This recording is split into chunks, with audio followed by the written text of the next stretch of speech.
All right, good morning. It's November 15th, Tuesday, 2022, and it's about 8:20 a.m. Pacific Standard Time. So what's going on with the markets? Looks like they popped up again here and here because another report came out. Let's see, I brought that report up right here. It's Producer Price Index. It tells you the price of goods that have either gone up or down. So this whole section right here talks about how well, I guess the economy is doing, but pretty much that it's looking pretty good as far as prices not going up so much. They still went up. Forecast was 0.4%. It only went up 2%, so that's why the market went up, supposedly. And in here it says key details, not everything was rosy. So here it says how much it actually did go up. So it looks like inflation is still strong. But yet this first half says not so much, second half says it is. So there's a report for you. That's how reports work. And then I heard a couple billionaires talking, saying that this market is going up, but there's not a lot of people trading it. So why is it going up? So I'm going to leave that up to you. I know the reason for that, but I can only say so much. And this market going up doesn't have a foundation. So it looks like there's this big party going up. And as you know, as human beings, every time we party, after that there's a crash. You wake up with a big hangover, and sometimes you don't even know what happened. It's the same thing with the markets. There's always a party before the crash. It just doesn't sit there and all of a sudden it crashes. Sometimes it does, but usually that's what it is, party before the crash. I'll give you another example. So here's an example of a longer term. Market crashed here in 2000, early 2000, and then during the pandemic it just went up. So you got a big party going up here. And now you got a crash. So, that's normal, big party going up here, crash, big party going up there, mini crash, mini crash. You got all these little mini crashes after a big party. And that's what's happening here. Market, let's get rid of that box. Market came down and it moved up. Doesn't look like it has a whole lot of upside here. And then if we start turning around here, then that would be a normal sequence of events for the markets, because that's what they do. They go up and down, up and down. Meanwhile, a lot of people believing that this right here is the new bull market. Well, if you look at this trend going down, we're far from a bull market. Now, eventually the bear market hits a bottom and then the bull market starts. But I believe we're actually very far from that. Like I said before, I made this chart just for the fun of it. It was beginning 2000, went up. We're right about here now. And then we're going to get this eventually. And this is a healthy move, believe it or not. I know it's going to wipe out trillions of dollars, but this market just can't continue up. It's just, with everybody being in debt and the whole world in trouble, it just has to eventually do this, wash everything out, and then start all over again. And that's the way these markets work. And it's been like that forever. It's not going to change. It's just part of human nature. So anyway, this is where we're at right now. So back to the ES, S&P. This is where we're at right now. And looks like market's failing a little bit.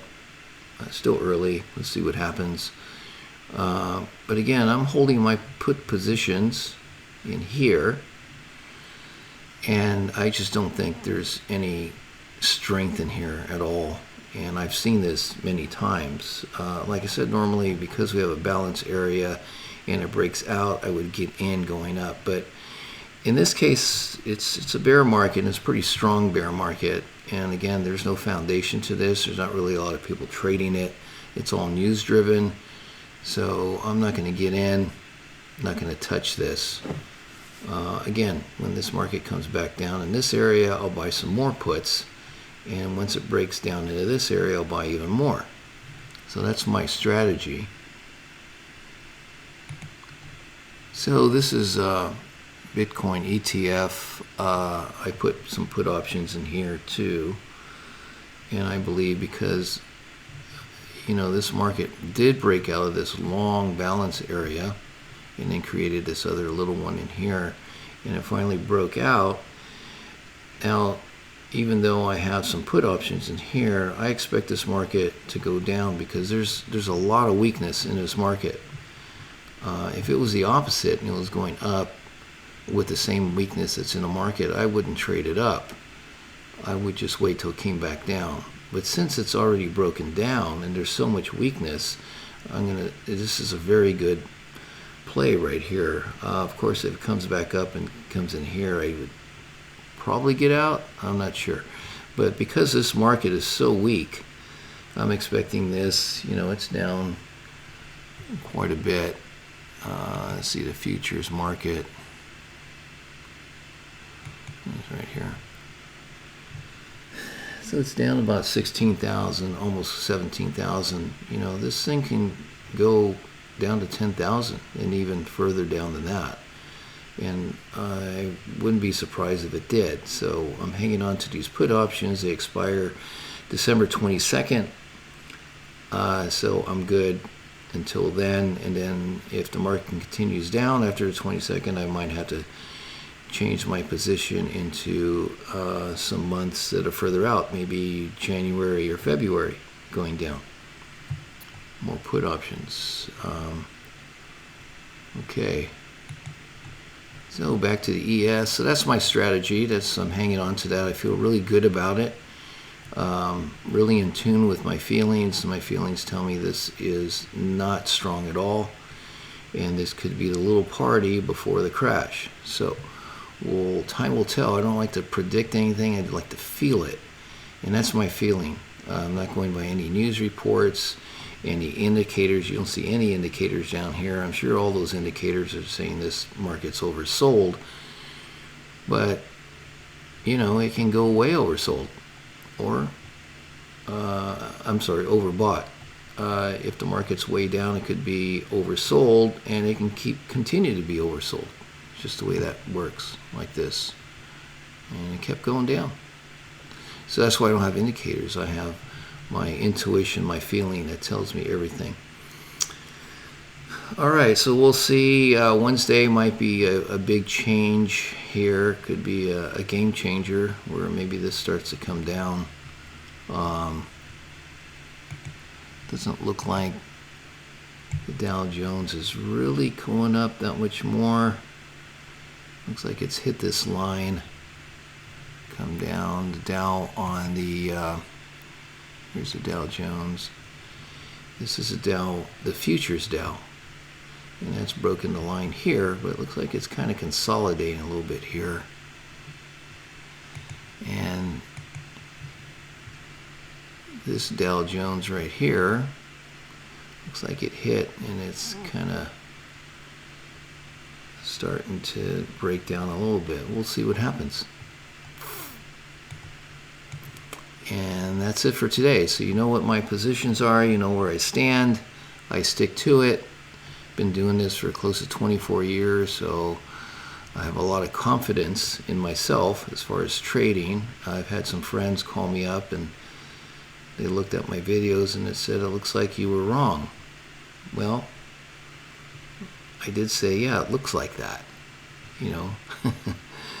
because that's what it looks like, and that's what they want you to believe. And they're getting in a lot of people in here. A lot of people are hanging on their positions, and even when it comes down, they're still going to hang on to their positions. People don't like to let go. And you see that in everything in life. You see that in relationships. People are in relationships that aren't working, but they hang on, and sometimes for years, 20, 30 years. And, People just hang on to losing positions. I never understand that because I wasn't like that. I must admit at the beginning I was, but I got past that really fast because I was losing a lot of money. But basically this is what's happening here. And so, okay, so enough of the psychology of this market because that's what it is. And that's it for today. Well, so we'll see what how this market plays out today and tomorrow. Okay, talk to you guys tomorrow.